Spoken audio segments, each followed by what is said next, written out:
Chase Lee hockey with the blue futon. Out of the theaters, I saw Death on the Nile. Is it worth going on the Nile and figuring out this mystery? Let's find out.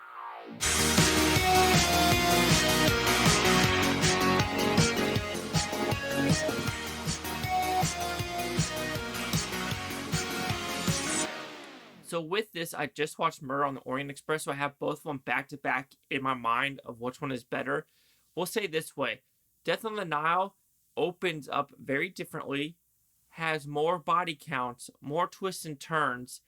So I think I'm gonna go with Death on the Nile being a little bit better than the first one, just because it felt a little bit more fresh and more like a whodunit. Even though I wish the commie girl would have done it, honestly, giving her money to socialism and communism, like that's complete polar opposite of what socialism is. Basically, people at the top are gonna get all the money, and the people at the bottom are gonna get nothing. It's North Korea, duh. Anyway, but thinking about that with this movie, like I said, the first 20 minutes, I was a little bit confused, honestly. I was like, what am I watching? Because the first 10 minutes is a kind of a World War I thing about Hercules Poirot back in the past in the French War. Or, World War I, but fighting with the French. There's a scar, though. I don't know if there's a makeup issue, but it felt like the scar was a little bit too more this way for what it is today. Because they do explain why he does the mustache scars in his past. Then it goes into Dirty Dancing in the 1930s. I'm thinking, what is this? Because when I say it's Dirty Dancing, the dancing isn't like, 15 seconds. It was maybe a 2 to 4 minute dancing that was very, very sexualized. Nothing wrong with it, but it didn't feel like it was part of a Hercules Poirot type of movie or Death on the Nile. It really felt like they were trying to do a Dirty Dancing, like Patrick Swayze, where are you when we are needed for this? But it was kind of Armie Hammer. And then it goes into following the mystery of meeting the people you see in the past and stuff like that. Again, there's some weird humor in the very beginning, kind of like the poop. This has to do with a kite in the pyramids. So you're like, what's this weird kind of like funny, goofy humor in the beginning, but it completely goes away through the end. And it did in this first movie as well. I gotta watch the old Agatha Christie movies and see if it does that in this old movies as well. But this one has a lot more twists and turns and a lot more oh shit moments. It really does, because you're like, okay, and you're like, oh damn.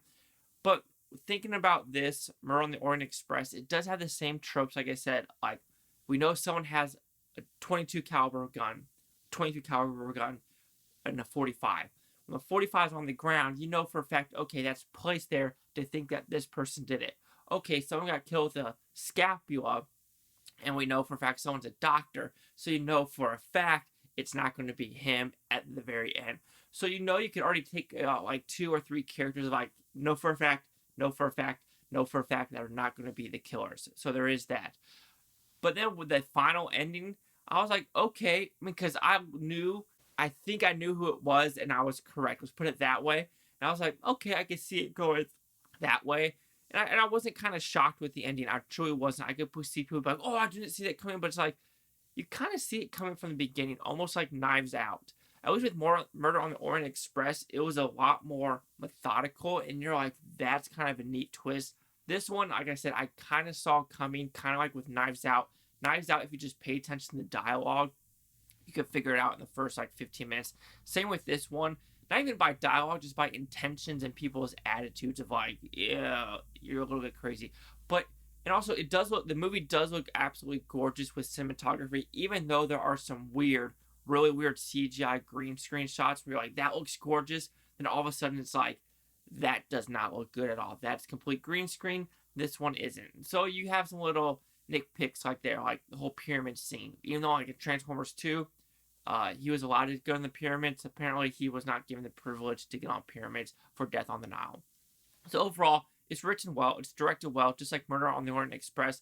If you liked Murder on the Orient Express, you're going to like this movie. If you didn't like it, I say still give this one a little bit of a try, because, like I said, there's more body counts, more twists and turns.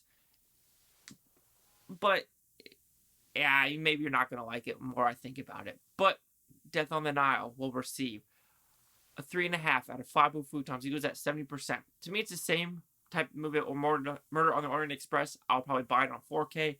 To me, it is still an enjoyable experience. But let's see what the critics' news scores gave this one. All right, Death on the Nile, we have a 69% with the critics with 88 of them. Audience score is 73% with fewer than 50, so we're pretty close. but only 88 for the audience or critics, so it's going to fluctuate. Here's critic consensus. Old-fashioned to a fault. The solidly entertaining Death on the Nile is enlivened by its all-star cast and director-star Kenneth Branagh's obvious affection for the material. I mean, I have to agree with that. He does enjoy this. There's something at the very, very end where I'm like, is this going to be the last of them? I know with 20th Century Fox and Disney, they might not want to continue doing these Agatha Christie novels. I mean, I would enjoy a third one. Let's put it that way. So do you agree with my 69, the 70, or the 73? Chase Saki with the Blue Futon. Like, comment, subscribe. Let me know what you think about Blue Futon-topia. You Blue Futonians, thank you for watching. Have a great day. And actually, the more I think about it, I think I have Death on the Nile, the old one.